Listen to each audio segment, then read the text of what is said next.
Bonjour à tous et à toutes. Je reviens donc vers vous avec cette dernière vidéo où je vais expliquer un tout petit peu ce que j'ai fait et comment l'application fonctionne en soi.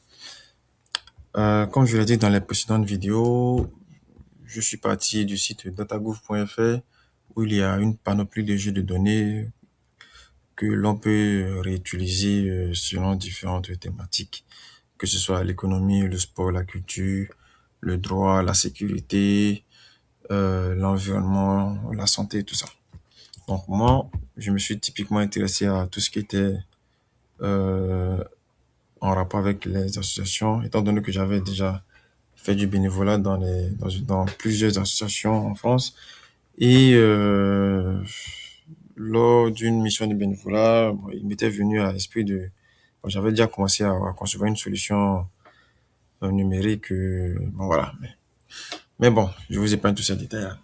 Donc, pour concevoir ce mini projet-là, je suis parti du framework Flask, qui est un framework Python qui permet de construire des applications web, mais vraiment, c'est un framework assez minimaliste et pas aussi robuste que Django et bien d'autres. Et certaines informations concernant les jeux de données sont disponibles sur le site directement que vous pouvez consulter. Et donc, dans les vidéos précédentes, j'avais déjà dit, les données sont disponibles en deux parties. Le RNA Waldeck et le RNA import. Voilà. Donc, là, vous avez un descriptif des données. Et pourquoi j'ai utilisé ce jeu de données-là? Parce qu'en fait, le producteur, c'est le ministère de l'Intérieur. Donc, je me suis dit qu'il y avait quand même un certain nombre de fiabilité, une certaine garantie quant à la véracité des données et surtout pour ce qui concernait la mise à jour des informations. Parce que je me dis que c'est un organisme assez crédible pour fournir des données, disons, qui ne peut que fournir des données crédibles aussi. Donc, là, on finit avec le répertoire et maintenant on va attaquer la partie projet, la partie application. Mais déjà, il faut savoir que l'application elle se scinde en plusieurs parties. Bon, il y a la partie réglage et la partie base de données. Bon, la partie réglage, son rôle, c'est essentiellement la récupération des données, donc le téléchargement des données à partir du site. Ensuite, une fois que les données sont téléchargées à partir du site, puisque c'est en format gzip, en format zip, pardon, donc les données, les fichiers zip sont téléchargés, ensuite sauvegardés dans un dossier zip. Une fois que le téléchargement est effectué, ils sont décompressés. Donc, quand ils sont décompressés en réalité, ce sont un ensemble de fichiers CSV qu'il y a à l'intérieur. Donc, ces fichiers CSV-là, je les sauvegarde aussi dans un autre dossier CSV. Donc là, ici, dans le dossier statique, vous pouvez voir zip, ensuite CSV. Et donc, une fois que c'est effectué, on a par la suite des opérations qu'on effectue sur les différents fichiers. Et comme je l'ai dit, ici, on a le fichier RNA import. Ensuite, on a le fichier Waldeck. Mais la différence, c'est que, en fait, ces deux fichiers-là n'ont pas la même structure. Alors, quand je dis la même structure, ils n'ont pas les mêmes colonnes. Même s'il faut reconnaître que c'est pratiquement les mêmes informations, mais les colonnes n'ont pas toutes les mêmes libellés. Donc, ce qui fait que je me suis dit qu'il fallait, pour plus de clarté, essayer de les formaliser, de les centraliser, le tout qui allait constituer une table avec des noms de colonnes identiques, mais qui allait faire référence aux mêmes colonnes dans chaque fichier. Donc, par exemple, dans le fichier Waldeck ici, je récupère le titre. Dans le dossier RNA import aussi le titre. Par exemple, libcom, ce sera la commune. Ici, par exemple, c'est, je crois, numvoix ou, pardon, adrs underscore libcommune. En fait, c'est pour dire la commune, mais ici, c'est nommé différemment. Donc, en fait, l'objectif, la finalité, c'était de créer, on va dire, une sorte de je dirais, de table temporaire avec ces informations-là. Ensuite, qu'on allait utiliser maintenant pour faire la persistance en base de données.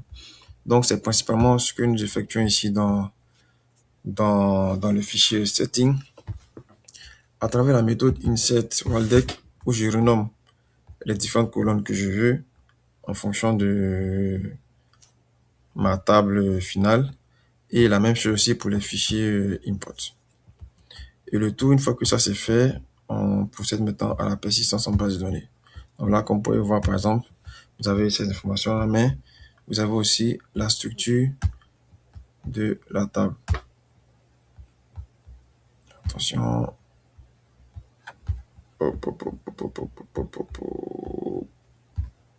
Voilà.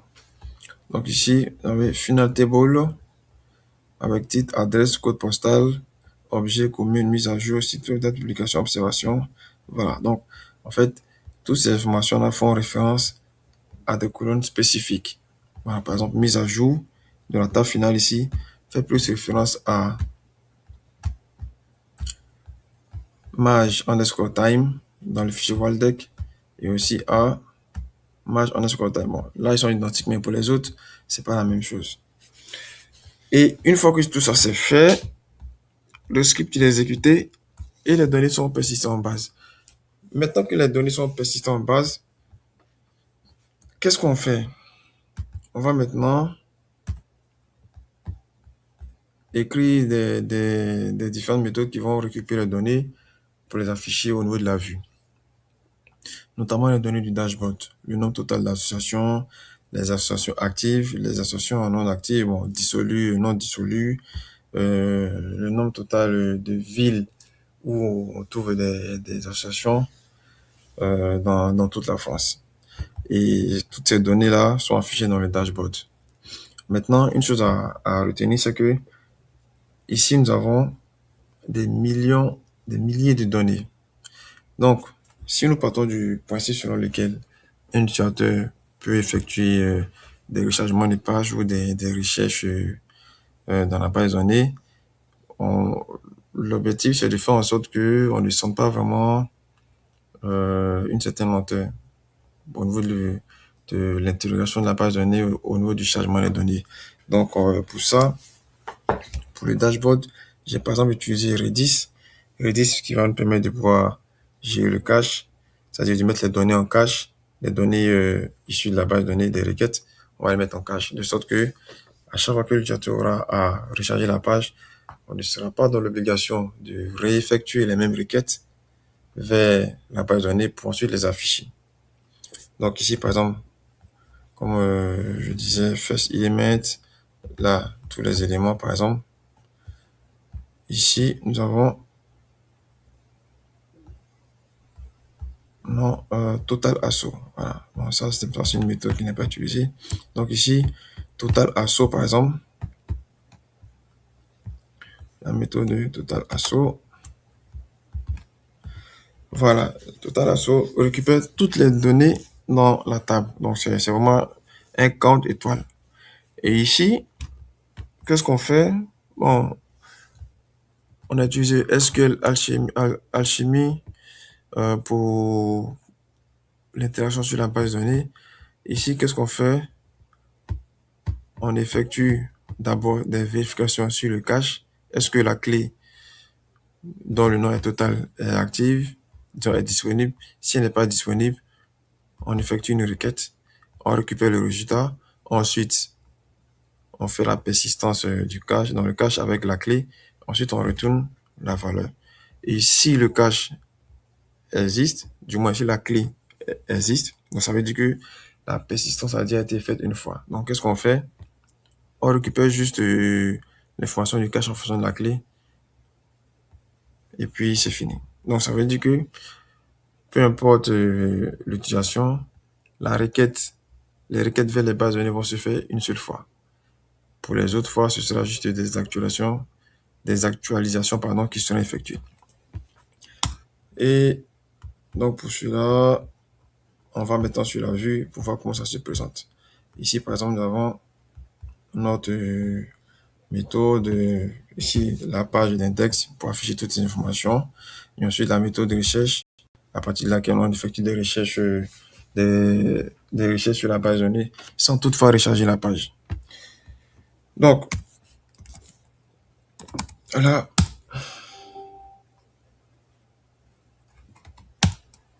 ok, ici.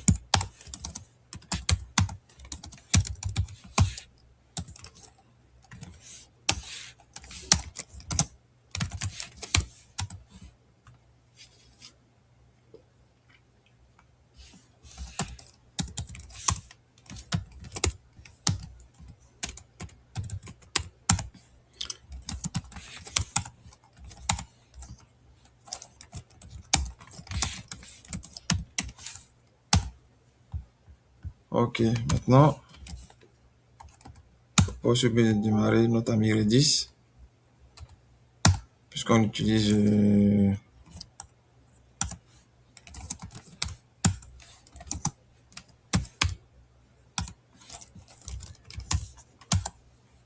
ok, notre ami Redis est démarré. Donc là, le serveur est démarré. On peut maintenant afficher les données, notre page.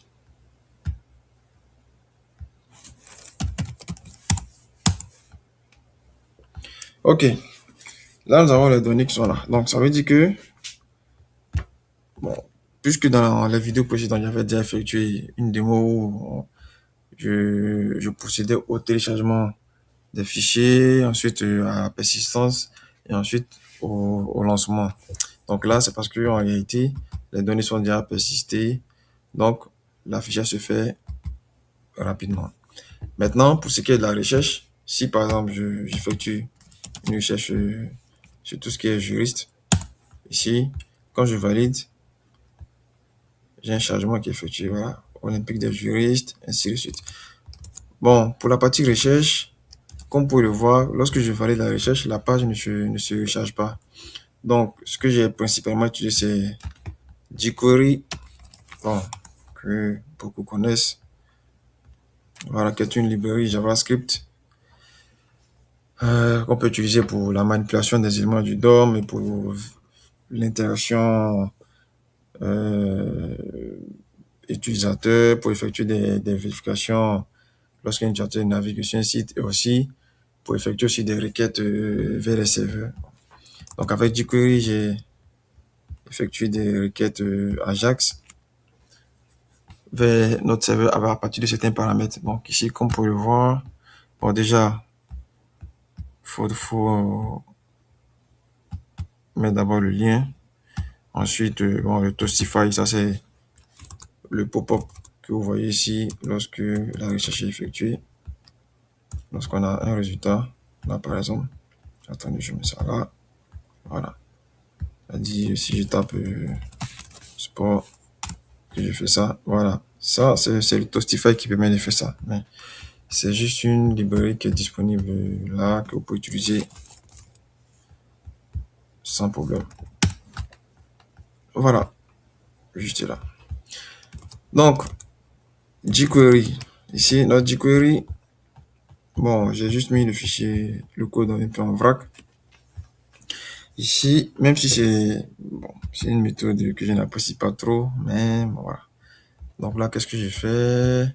Avec jQuery, il y a le $Ajax. En fait, c'est une abstraction d'Ajax qui est utilisée, voilà, pour permettre une intégration, c'est-à-dire d'effectuer des requêtes vers un serveur. Donc, avec ça, pas besoin de d'abord récupérer le code de la requête pour savoir si c'est le 200, ensuite récupérer les données, tout ça. Donc là, une fois que la requête est bonne, avec les bons paramètres,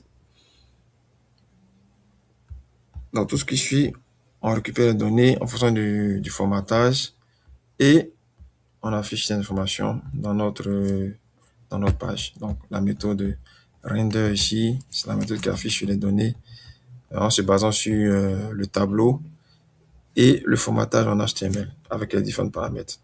Le titre, la commune, l'adresse, le code postal, la date de création, la date de dissolution et tout ça.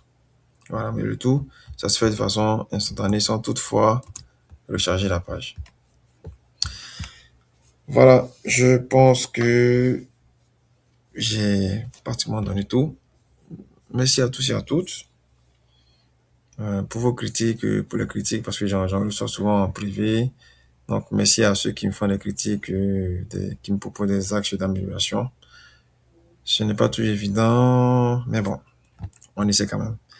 Sur ce, je vous dis à bientôt et j'ai aussi une autre vidéo que je vais faire sur le scrapping où j'ai scrappé des données sur un site. Bon, je ne vais pas la publier, mais bon, je pense que je vais la publier. C'est tout en masquant le site, bon, pour éviter des ennuis. Sur ce, je vous dis merci et bon week-end à tous et à bientôt.